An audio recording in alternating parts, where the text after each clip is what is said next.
What's up, guys? It's an NFL Sunday. I got my NFL video up with 3 plays that are on today's card, even though it's a short card.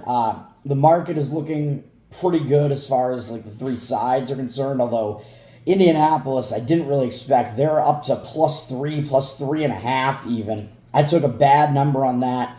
Unfortunately, I think it's probably because Deshaun Watson. I'm assuming it was confirmed that he's starting, so that probably moved the lineup a little bit more. That would be my guess, at least. Obviously, if I like the Colts at 2.5, I like them at 3 and 3.5. I think the Colts are the right side there in general. I think the love has gone too far on the Browns, and it seems like it's mostly just based on 1 week results too. And now Deshaun Watson's getting worked back in the mix. You have the reverse injured player theory coming into play, especially if you take like the +3.5 and you get that extra value there. I like that as a side. Obviously, I like the 3.5 as a number. So hopefully that goes well. It seems like in every situation recently where I wind up not getting the best of the number and don't beat the closing line. I don't get the closing line value. It seems like the situational play is strong enough to just overcome it anyway. Like, I keep winning those, and it's just kind of crazy. We'll forget about the New Orleans Saints play that I had on Thursday to start out the NFL week. Of course, I think I mentioned it in one of my videos, probably from Friday's video. They won that game statistically. They won the yardage battle, time of possession, turnover battle, first downs, yet they were losing the whole game. You don't really see that happen that often in the NFL. And then they had to tease me, of course. They scored like 15 straight points right near the end, including a 2-point conversion, tie the game. I'm like, oh, maybe I'll actually get out of this with a win after all. No, then their defense implodes and they give up like a 40-something yard touchdown. Just give me that little tease and then take it all away from me. Thanks, New Orleans. Thank you. But aside from that, yesterday was an extremely good day. 4-0 on the college football show. We almost got that money line cash on the Arizona State at the end. That would have been really awesome to go along with Mississippi State money line cash, but that was not to be. I was 6-0 overall. If you follow me, I had the Buffalo Sabres. I won on the UFC main event there with Islam with that quick knockout. That was over quickly. Like all that. Nice 6-0 day with almost no sweat on any of these either, except for the Wake Forest one. Mississippi State, that was an extremely low-scoring game. Crazy. That was just wire-to-wire cover. Arkansas didn't even score enough points to cover the spread in the entire game anyway. They didn't even cover as many points. They didn't even score as many points as the spread even was. They scored 3 points all game. Not going to cover a 6.5 if you score 3 in the entire game. And then the only sweat was the Wake Forest one. And that, speaking of not getting the best of the number, that line reversed itself and it went up to Pitt -3 like really late, like within the last 20 minutes before game time. And I don't understand why that was the case. I'm like, I don't know what's going on here. Could have taken Wake +3 if I'd waited right until the end. Really didn't expect that to happen, especially because it looked like more of the public for some reason was actually on Wake. Got a little bit concerned about that. Wound up winning that bet anyway, and yeah, it was a little bit questionable. I think the spot was right. It was right for a play on Wake, and especially against Pitt, but Pitt actually won the game statistically, somewhat significantly, so I think I got a little bit lucky, but Wake was never out of the game. It was really close, like all game until the end, and then Wake, multiple chances at the end there, and the end of the game, I don't know if you saw it, it was crazy though. Wake had the lead with 3 minutes left or something, and they gave up the lead to Pitt. Pitt retook the lead with 3 minutes left in the game or something, which I think made it, what did that make it, 14-10? Or no, 17, I think 17-14 is what that made it. Then Wake drove downfield again, even though Pitt's defense is pretty good and was still pretty good yesterday as well. Wake drove down into Pitt territory, I think down to the Pitt 28, and they throw an interception. They were in field goal range, but they were obviously trying to go for the touchdown to try to win the game right there. Don't fault them for that. But had they not turned it over, they would have at least been able to kick the tying field goal there, and the game likely probably would have gone into overtime if that was the case, although Pitt would have been able to have one more possession with about like a minute left, I want to say. So that looked like that interception was going to end the game. Not happy about that. But the interception happened like inside Pitt's own 10. Wake Forest actually had all 3 of their timeouts left. Pitt did not get a first down. They were trying to run the clock out, but make Wake use all their timeouts, of course, because there really wasn't much time left. They went 3 and out. Wake used all their timeouts. Pitt had to punt, with giving Wake about 30-something seconds left, I think, to do anything with. Wake was able to, because Pitt was pretty backed up in their own end, Wake was able to regain possession, like close to midfield, and they actually were able to get downfield in 30-something seconds and score a touchdown with 3 seconds left.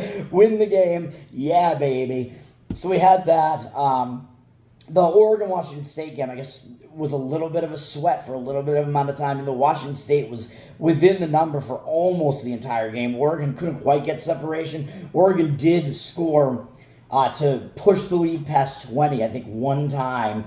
They got up to 21 maybe or something along those lines, and then, somewhere slightly above 20. And then Washington State was able to come back in the back door. Love those backdoor covers. Get right back in that back door, baby. Washington State was able to do that later after that and still cover. They were covering for most of the game, so I think that was a game where they should have covered, and they did. And then Arizona State, another game where Washington, another team. So 2 of my underdog plays yesterday, the team that was favored didn't even score enough points in the game to even cover the spread. They scored fewer points than what the spread was. Washington was a 27.5-point favorite. It was actually up to 28 at game time, so I missed out on that extra half point of value there. Didn't matter at all. Washington had only scored 7 points in almost the entirety of the game. And then I think I forget what combination of things happened, but they wound up scoring 15, and it wasn't just a touchdown and 2-point conversion. So I don't even know what it actually was. If it was 2 field goals and a safety, I'm not sure because I wasn't watching it, but they only scored 15 in the game. Arizona State was in that game, like almost right to the end. So unfortunately that it happened that way because they had chances where they could have scored a touchdown to pull ahead again and maybe win the game. Even at the end there, they had a final possession there, down 8, where they could have scored and potentially gotten a 2-point conversion. None of that even mattered as far as the spread was concerned, of course. It was a complete wire-to-wire cover there. Washington basically, they didn't really show up, which is what I expected. I think they just felt they could come in and win the game. Arizona State's defense has played pretty well. So that was a nice cover there. Unfortunate, since Arizona State was winning the game 7-3 in the second half. They definitely looked like they might actually have a chance to pull off that crazy money line cash there. I had them at plus 1,800 with a little money line sprinkle there, so that would have been awesome. Whatever. Let's get to today's games. I don't think I really have much else to say on the NFL today. I already talked about the Colts line, losing some value on that, even though I still like the side there, of course. I still like all the sides that I'm on, all the stuff that I talked about in that NFL video that's up. That hasn't changed, so that's pretty much all I have to say about that. If we look at Major League Baseball today, the American League is back in action as the NL transitions back to Philly after Philadelphia retook control of the series yesterday with a 6-1 win, I believe, so they're up 3-2 going back to Philly in that series. Looks like Philly's probably going to take that series.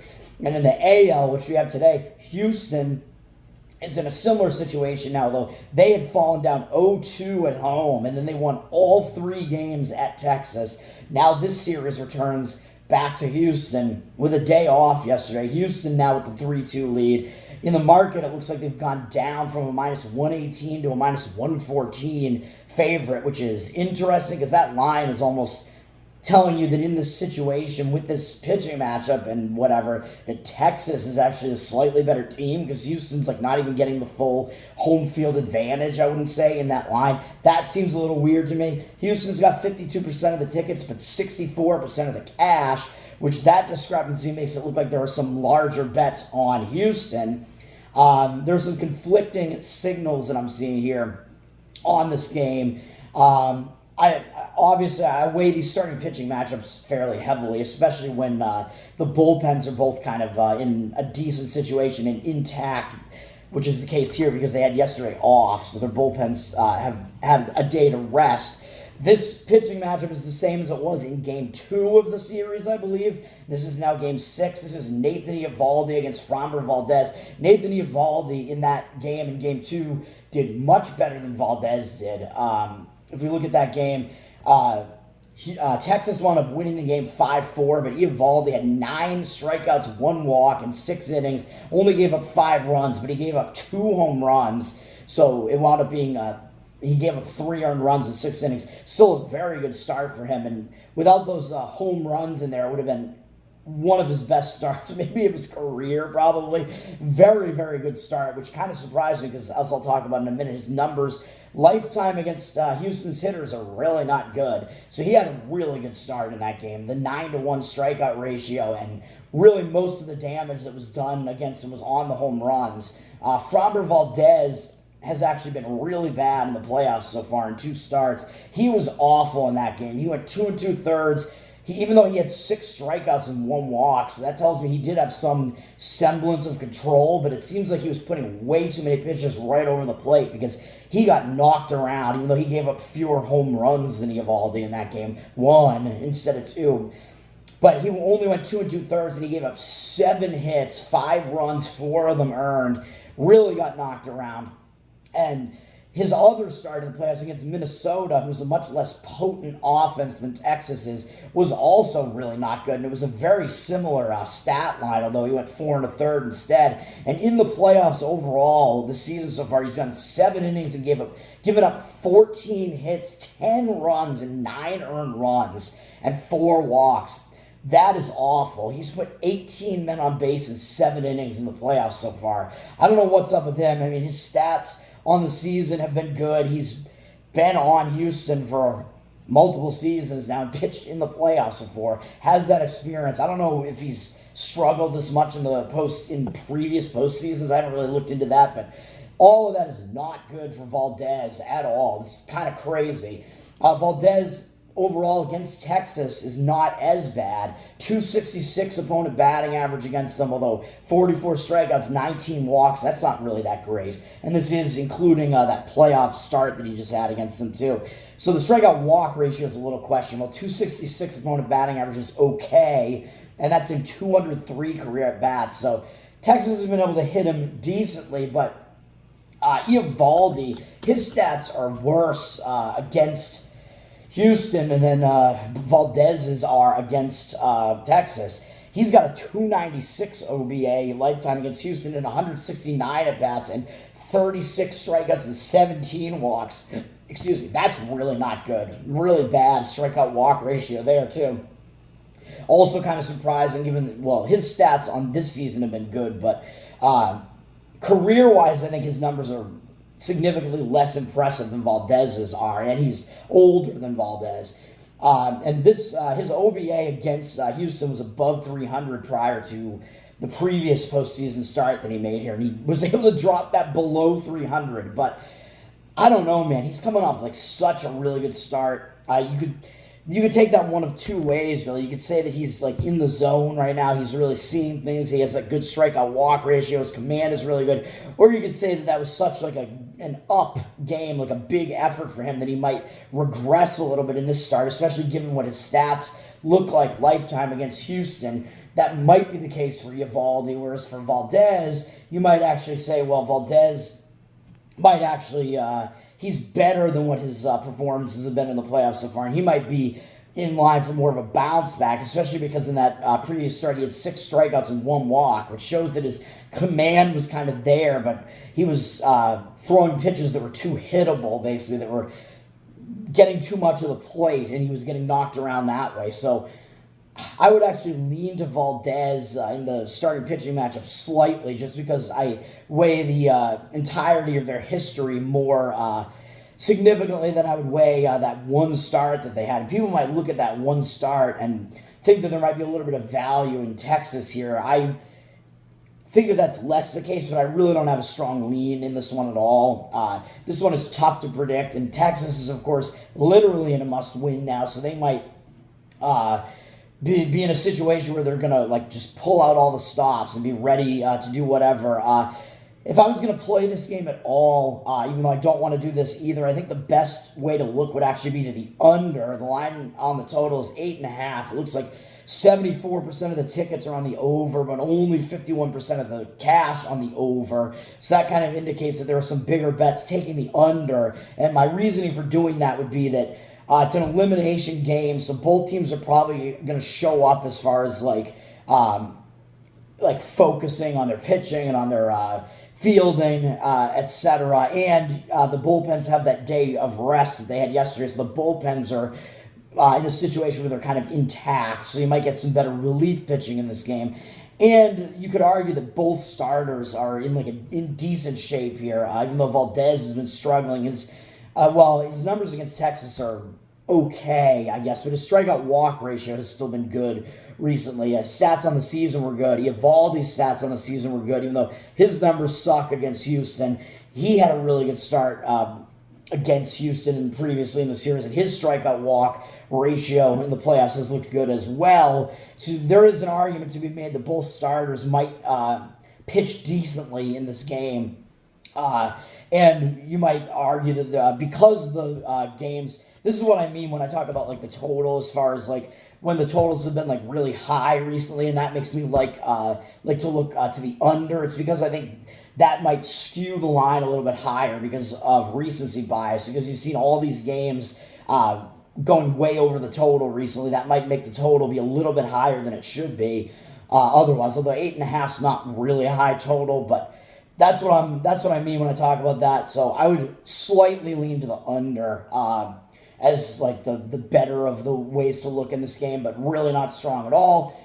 And we have two games in the NHL, and one of my plays is indeed going to be in the NHL. I'll mention the late game briefly first, because that's not the game that I'm on, which is Boston-Anaheim. My Boston Bruins, the undefeated Boston Bruins. Boston, they are a big favorite on the road, significantly better team than Anaheim, but they've dropped from a minus 244 money line down to minus 235, even though they have 81% of the tickets and what looks like 85% of the cash. I don't know if I trust that discrepancy there, because it does look like the line is reverse line moving down against Boston. Both of these teams played yesterday, so there isn't really much of a rest advantage to really talk about here, although Boston, the Bruins, they're coming off a pretty good win, a big win yesterday. They won in LA, who has been a good team recently. They were a playoff team last year. That's a tough game. Pretty hard-fought win. They won that game 4-2, whereas Anaheim, even though they have travel, they were just in Arizona, so it's not that much travel. But Anaheim actually lost, I believe, in Arizona, and that's like an ugly loss. I mean, that's a game between two teams that are not among the best teams in the NHL, let's put it that way, but that's kind of an ugly loss. So that would only make me lean towards Anaheim in this game, because the Bruins look really good. They haven't really done anything wrong so far. They're coming off a big win yesterday. Anaheim's coming off an ugly loss. So I think there would only be value to be found on the Anaheim side in this one, really, as far as the sides are concerned. I don't think it's that strong, and if I were going to do it, I'd probably grab the Anaheim puck line, plus 1.5 pucks, plus 1.5 goals. I don't know what the number is on that, but that would probably be the way that I would look there, because it's you're almost like turning it into a spread bet when you have the money line being this high, but still, like, if you do that, like, sprinkle a little bit on the money line, of course, when it's hockey. When you think that a team is undervalued like that, and you think they got a decent chance to cover that puck line, you're probably saying there is value in them to also cover the money line, most likely, even though those are separate bets as far as the books are concerned, and the books move those lines a little bit separately. They still move them together to an extent as well. The game that I'm actually going to have a play on, there's kind of a lot going into this one, is Calgary at Detroit. Calgary Flames. This almost looks like a pros versus Joes situation. Flames look like they've gone up from minus 130 to minus 137. I laid minus 134. I believe the numbers are all kind of in that range. It looks like they have 53% of the cash, but 69% of the tickets are on Detroit. So it looks like the public is more in favor of Detroit here, but the cash is coming in more on Calgary, and I think there are multiple reasons why that's the case. First and foremost, it looks odd that you have Calgary, who's like a 500 team, on the road, yet they're a decent moneyline favorite at a Detroit team that hasn't lost since their first game of the season. I think they're 4-1, so that makes it look like the average bettor is going to look at that and say, how can you have a team with a much better record who is also at home and they're like the underdog? There must be value. I'm going to grab that nice underdog price. When things look weird like that, they look fishy, there's usually a reason for that, and that's the books are telling you that Calgary is still the better of these two teams, and they're telling you that they're in the better situation and kind of the better matchup here, and there are a few things that go into that. So I like all that. I like how the market is looking on this with the cash versus ticket discrepancy. It looks like the majority of the cash is on the Calgary side very slightly, but the majority of the tickets are way more heavily on the other side on Detroit, and the numbers ticking up on the Calgary side.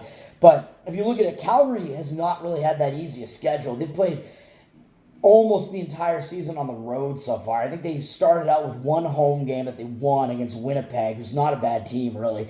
Then they went on they've been on the road since, and they're still on the road. So you could argue, yeah, this might be like a little bit of a tough spot for them because they're in the middle of a road trip. However, they've lost all but one game on this road trip. So I think this is their last game on the road trip. They might be in a situation where they're trying to salvage that last game. They don't want to end that road trip on like a bad note. That tends to kind of be a motivating factor, I think, when you have had a bad road trip up to this point. You kind of tend to want to finish that road trip in better fashion. So that's one thing that I'm looking at here. Calgary also had yesterday off, and Detroit did not. So I think that's another factor coming in here. Detroit played yesterday. They played in Ottawa, so it's not really that much travel, Ottawa to Detroit.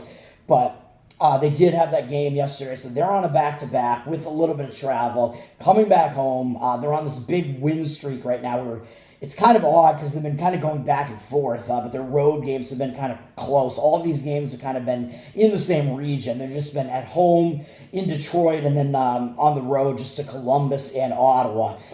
So really, I mean, they have two good wins among this stretch against the Lightning and against Pittsburgh, but the Lightning... I mean, you could argue, yeah, the Lightning are a pretty good team, but they're less so, at least when they're missing their amazing goaltender, Vasilevsky, which is something that I keep mentioning. So that win, but for Detroit, looks a little bit less great than it would otherwise, I would say. Beating Columbus, not really a big deal, although that was a bad spot for Detroit, and unfortunately I lost money on that. Winning at Ottawa, I don't think that's like a huge win either. But the other thing is that people are going to do this syllogism thing that they tend to like to look at. They're going to look and say Calgary lost really bad at Pittsburgh. They lost at Columbus. And then Detroit also had those common opponents. They beat Pittsburgh easily, although it was at home. And they won in a blowout, basically, at Columbus. So people are going to look at the records here, see Detroit has a much better record, see that Detroit has played two of the same teams that Calgary has, and they fared way better in those two games and won both of those games. So people are only going to want to look Detroit here for all those reasons. I think Detroit has the better record. They're at home. They beat these two teams fairly easily that Calgary lost to. So, like, why would I want to be on Calgary at all? Why would Calgary be a road favorite? So, again... yeah, it's a fishy line. The line is telling you that Calgary is actually the better team here.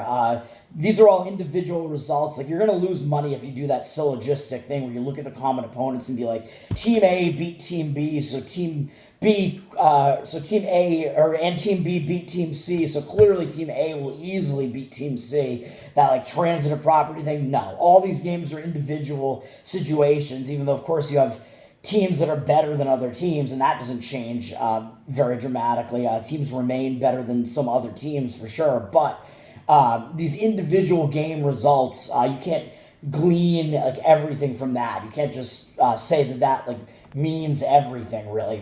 Every game is an individual situation, basically. And speaking of the situation, the one other thing we have going on here, if you look at the team's schedules here. Detroit actually has a disadvantage, in my opinion, in the goaltender situation as well, as they have their backup goalie. I think it's confirmed that their backup goalie is starting today. They kind of go with two goalies more than some other teams do. They go like two games to one game kind of thing, where their starting goalie is Husso, who is their younger, the better of their two goalies by a bit. He starts 2 games, and then they use Reimer, their second goalie, for 1 game. And Reimer, his only game so far this year was that game against Columbus, where they had a shutout, but it is against Columbus, who's probably the worst opponent that they faced this season so far. So Reimer is actually in line to start again, and it's only going to be his second start of the season. I think he is a downgrade from Husso, and Husso has like more experience, etc. as well this season. So Reimer has to come in and start in net for this one, and it makes sense for Detroit to really do it because they're on the back-to-back. You might want to not use the same goalie in that back-to-back situation. So you could argue, well, that means they're not going to have a tired goalie in net. Yeah, but it also means their better of their 2 goalies is also not going to be in net. So Reimer is going to be in net for them, which I think is more of a disadvantage, really. And Calgary, they had the day off yesterday. I don't think it's completely confirmed yet, but I think Markstrom is their starting goalie. He's been a pretty good goalie for them. He should be back in net. They used him for 3 out of the 4 games so far. 4 out of the 5. He started the first 3, and then they used Vladar for just the game against Buffalo, and that was a close game that they did wind up winning on the road, but close 4-3, so I don't think Vladar was particularly great in that game. Markstrom is their starter, so he's most likely going to be playing in this game. He'll be in net there. This is a 3rd game in 4 days, all on the road for Calgary, so that is not the best spot for a hockey team to be in, but it's much worse when it's a back-to-back and you played 1 game, then had the 1 day off, and then you have the back-to-back. In this case, they had the 2 games and then a day off, and now this game to finish the road trip, so I think that's a little bit less bad than the other 3 games in 4 days situation that's also a back-to-back, so at least this one is not a back-to-back.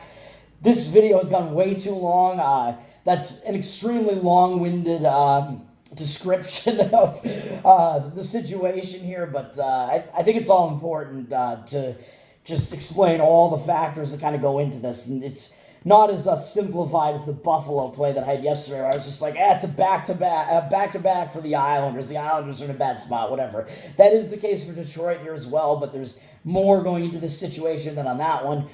Calgary Flames, I laid -134. If you can get some price around there, that is the play. That is the recommendation. Hopefully these NFL plays do well. I don't want to have like a complete regression from yesterday's excellent 6-0 sweep of the board, baby. Except for the 2 like huge money line dogs that didn't get there, but the sprinkles. But 6-0, baby. Love that. Have a good day. Enjoy the NFL. Peace.